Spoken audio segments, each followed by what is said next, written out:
Can Ryan Tannehill keep the Titans alive in the race for the number one seed in the AFC? That more today on the Run the Sims podcast. I'm your host, Adam Wilde. We have San Francisco heading to Tennessee. Tennessee is actually +3 in this game, even at home. So that's an interesting spread, with Tennessee obviously being the team with the better record. But San Francisco is hot right now, and they're vying for a spot in the NFC playoffs. So I guess it's not a surprise to see that San Francisco is -3 in this game. The total is going to be 44 points. Go ahead and share the screen, and we'll start talking about some of the injuries that we care about. So Trey Sermon's probably going to be inactive. We have him projected, not participating. He just came up on his 21-day practice window. Elijah Mitchell is going to be out in week 16. So you know what that means. We're going to get a heavy dosage of Jeff Wilson with a tiny bit of JaMychal Hasty. Wouldn't be surprised to see JaMychal Hasty in a lot of these lineups here in a minute. It's pretty much clean bill of health, though, for the 49ers. That's really good at this point in the season, especially with them trying to get into that NFC playoff race. Then you have the Tennessee Titans, and this is where it's going to get more interesting. Spend a little more time on this. So A.J. Brown is returning from IR this week. We have him projected for a 28% market share. Julio Jones is also going to be playing. He's not even on the injury report. He's being projected for an 18% market share. However, it's really difficult to trust Julio Jones. The last 3 active games, I believe, for Julio, he has had to leave early due to the hamstring. It's just not right now, and there's really no reason to believe that he's going to get through this full game. So we have him at 20% flex ownership. It's enticing, but he's 6,800, and if he does pop off at 26%, at least he doesn't kill you, right? Like, you're not going to bank it because you didn't have Julio and he crushed it, but you could still be profitable without Julio Jones, theoretically. So he's probably a player that I'm not going to have in a lot of my lineups. I'm not projecting a lot from him.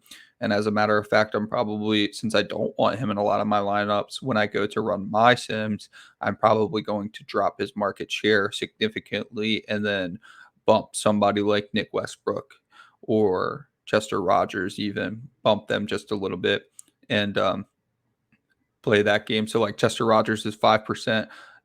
If I don't have a big projection difference between Nick Westbrook and Chester Rogers, then I'm probably just going to go with 5% Chester Rogers, bump him up to like maybe 10, and then keep Nick Westbrook around something like 8, 9, and then take all that off Julio Jones. And that's going to keep Julio Jones out of a lot of your lineups, and that's going to give you a lot of these 12% Nick Westbrook and 5% Chester Rogers. Besides that, you've got, Swaim is playing, Furster's playing, Pruitt's playing. So what do you do at tight end? Furster's only 9%. That's pretty enticing. But Swaim is also 9%, and he's only slightly more expensive, and he's been more involved throughout the season.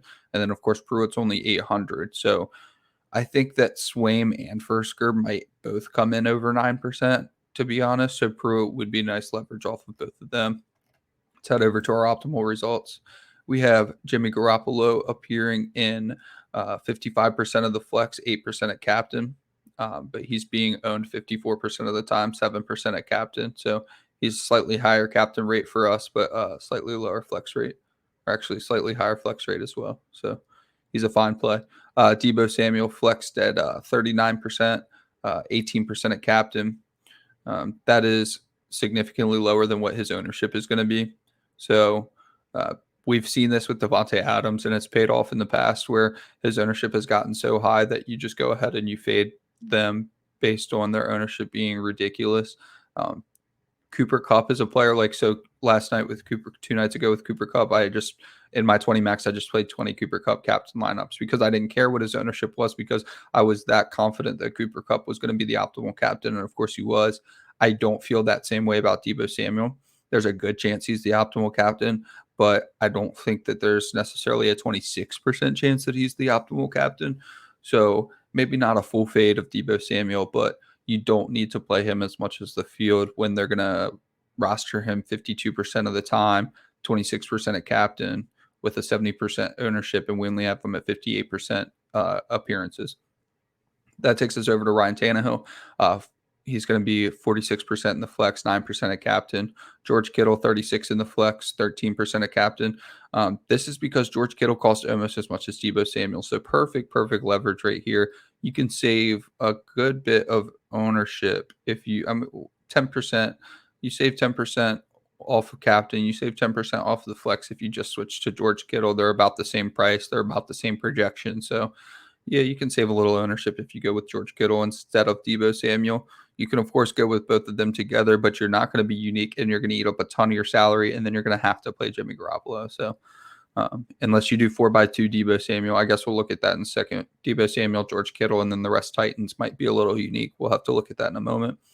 AJ Brown, so play off the coming back from injury narrative. So he's going to be in a flex 35% of the time, captain 12% of the time, but his captain ownership is only 6%. So you can play off of, people like to see things before they believe them, right? So if you just want to go into this game and assume that AJ Brown is completely healthy, you probably get a little bit of leverage over the field because you're going to play him a lot more if you assume he's healthy than the people who are weary about his return. Jeff Wilson's going to be 38% in the flex, 9% at captain. Deontay Foreman, 33% in the flex, 8% at captain. Julio Jones, 25% in the flex, 6% at captain. I already addressed that. That's going to be a lot different for me than it's going to be for you if you don't change any inputs. I'm just going to knock him down some. If he goes off, he's still kind of expensive. He's like the Van Jefferson, Odell Beckham type price. I think OBJ was a little underpriced this last slate, but in general, they were both in the 6,000s. And I view Julio in a similar role as those two, except for can he get through a whole game? And I am not one for injury prediction. I'm not one for injury prone. It's just that I know for a fact that it's been the same hamstring for like the last 3 games. So it's not, am I predicting injury? It's, am I predicting he plays through an injury? And like, you can't just play through a hamstring injury. So I just don't see, I don't even, I mean, these games are important for them, so I see why he's trying to go, but it just doesn't make sense to me. They're definitely making the playoffs, so you would think that maybe you rest him a little, but I don't know. So Brandon Aiyuk's going to be 23% in the flex, 4% at captain. He's going to be good leverage too. He's only 20% owned, 5% in the captain. That's because he's 8,000. That seems pretty high price, but he's been involved, especially in the red zone recently, and he's made some spectacular plays. So I think he's back in the good graces. And it took basically the whole season for him to get fully out of Kyle Shanahan's quote unquote doghouse. But he seems to be out of it. And if he's only going to be 20% owned at 8,000, well, I save ownership off of Deebo Samuel. I save salary off of Deebo Samuel. And then I can go 49ers heavy without playing Deebo Samuel. And I still feel okay about the lineup because Brandon Aiyuk has been pretty involved recently. You're going to have Dontrell Hilliard at running back, 20% ownership total, but he's going to be in the flex 25% of the time, 2% at captain. So a little higher for us. Don't care about defense. Jeremy McNichols is probably going to be a popular play for the Sims. He's 16% in the flex, 0.6% at captain, but his ownership's only 6%. And then JaMychal Hasty, 14% in the flex, 0.5% at captain, but he's only owned 9%. If you've played with RunTheSims all year, you know we really love the backup running backs, and I love playing 2 running backs from the same team. It works out for me very often. So it makes sense that these two, Jeremy McNichols and JaMychal Hasty, are getting so much love from the Sims because the Sims always love the backup running back. So Jeremy McNichols is probably going to be a staple of a lot of these lineups. And it's just about embracing ambiguity. Like, do you feel that confident with Jeff Wilson? Do you feel that confident with Deontay Foreman that they demand such high workloads that you don't get any involvement from McNichols and Hasty? No. And especially since McNichols could get into negative game script and then he becomes the primary running back and Deontay Foreman is relegated to a backup role, but then Deontay Foreman is 7.6K and he's 31% owned. And then you end up with the primary back at 6% ownership at 2.2K just because the game script went sour for the Titans. So that's why you go Jeremy McNichols there. We have Swaim, 13% in the flex, 0.7% at captain. No one really, I mean, Fursker has burned me so many times. He's 8% in the flex, 9% ownership. So I think you go Pruitt, who, like I projected earlier, He's 4.9% the flex for us, only 1% flex ownership. So Swaim is fine. I don't mind going Swaim, but I'm not going Fursker, so I'll probably boost Pruitt and take some away from Fursker. All right, so we'll head over. I guess I should hit on Chester Rogers. So he's going to be 5% total ownership. He's going to be in our flex 1.5% of the time. Head over to our custom lineups. We'll hit on just a few of these. So I love AJ Brown at captain this week. It's a fantastic lineup. What's our ownership? 181's a little bit high for me, but AJ Brown at captain, down to Foreman, Dontrell Hilliard, Jeff Wilson, Ryan Tannehill, George Kittle. And then we'll hit on, this is a Deebo Samuel that's only 163, so that's a little low. So, if you're going to play Deebo Samuel at captain, you're going to have to get interesting. Deebo Samuel, Brandon Aiyuk, Jimmy Garappolo, 49ers, Hasty, and AJ Brown. I'm fine with it. It's a fine onslaught. Not huge on San Francisco's defense this game, but I get it. And AJ Brown's ownership is going to be a little lower than it should, so I guess I don't hate that. George Kittle is going to be the same thing. He's the same price as Deebo, so any lineup you make with Deebo, you can make with George Kittle. We'll look at Jeff Wilson real quick. Jeff Wilson, AJ Brown, Deebo Samuel, JaMychal Hasty, Jimmy Garoppolo, Ryan Tannehill. That's a very good lineup in my opinion. The ownership is high, 202%, but it does seem a little unique. And then, a Brandon Aiyuk lineup I wanted to hit on. So we've got Brandon Aiyuk at captain, AJ Brown, Kyle Juszczyk, Deebo Samuel, Jeff Wilson, Jimmy Garoppolo. You're going to notice most of these lineups are heavy on the 49ers. 49er 4x2s, 49er 5x1s. So, there's not going to be a ton of Titans on slots. I don't even see any. So if you're going off the Sims and you're getting your CSV from the Sims, you're probably going to get mostly 49ers lineups, unless you edit it, of course. So Deebo Samuel is going to be projected 18 points, 17 for Garappolo, 16 for Kittle. So you see why there's going to be so many onslaughts for the 49ers. Ryan Tannehill, 16, AJ Brown, 14, Foreman, 12, Wilson, 12, Aiyuk and Julio both projected 10. I'm going to bump Julio down, so he's not going to be projected 10 for me. Dontrell Hilliard, 7.5. Kickers don't care. Defense don't care. Kickers have been appearing in lineup, winning lineups at a big clip, so definitely toss them in your lineups. I just don't care about their projections. Jeremy McNichols is being projected 5.6. So Jeremy McNichols is somebody that I am interested in, especially with Dontrell Hilliard is getting owned 24% of the time. Jeremy McNichols 6% of the time. And Hilliard is only projected 7.5. And McNichols is 5.6. So one more catch for McNichols and he's beaten Hilliard's median projection. So I don't see why you would go, because Hilliard's going to be the change of pace for Foreman, but McNichols just has a role no matter what. They've almost used him like James White.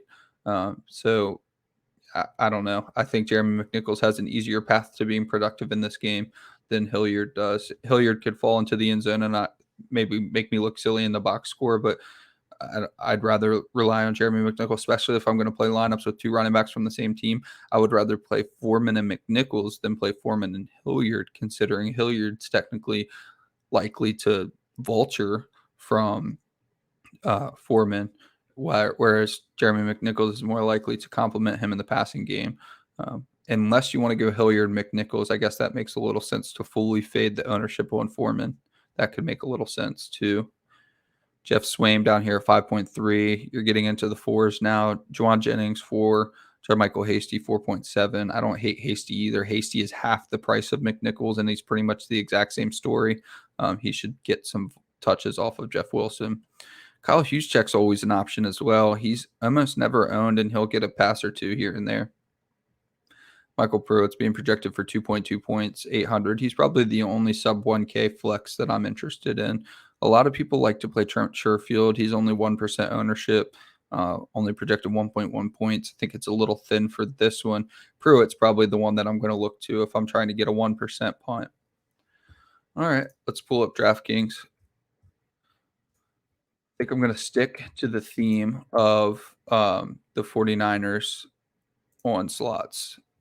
So how are we going to do that and get interesting? You're probably going to have to start with Aiyuk.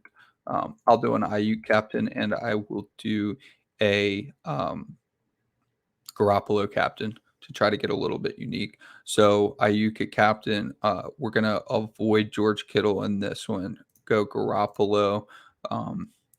Let's go ahead with Jeff Wilson for this one. And then McNichols. Toss McNichols in there and see what we've got left. So we're working with 10K per player. That means we can pick one of Samuel or Kittle. So let me just save the 10% ownership on Kittle. And then you have enough for AJ Brown. So you got Brandon Aiyuk, Jimmy Garoppolo, Jeff Wilson, McNichols, Kittle, AJ Brown. So let's take Aiyuk out of the captain and throw Garappolo in there. All right, throw Aiyuk back in there and see where we can get $1,000 back. I would say, well, unfortunately, this is going to be okay. So Jimmy Garoppolo, Brandon Aiyuk, Jeff Wilson, JaMychal Hasty, George Kittle, AJ Brown.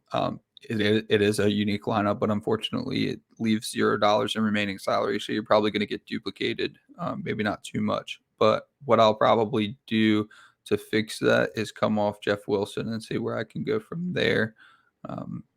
See, not Jawan Jennings. I'm not going Chester Rogers. You could probably go Robbie Gould and hope that it turns into like one of those ugly games. I wouldn't hate that. And you would save a ton of ownership going from Robbie Gould or going from Jeff Wilson to Robbie Gould. So that would be fine. And then the last idea I had was AJ Brown at captain in a 1x5. So head over here because AJ Brown, his ownership's going to be high, but not high enough to what it should be. Back to Jimmy Garoppolo, back to Hasty, back to Wilson, back to Aiyuk, and what do we have left? 12,000. So we can play Deebo or Kittle here. Perfect. Throw Deebo in, throw Kittle in. So you've got AJ Brown, Jimmy Garoppolo, JaMychal Hasty, Jeff Wilson, Brandon Aiyuk, George Kittle.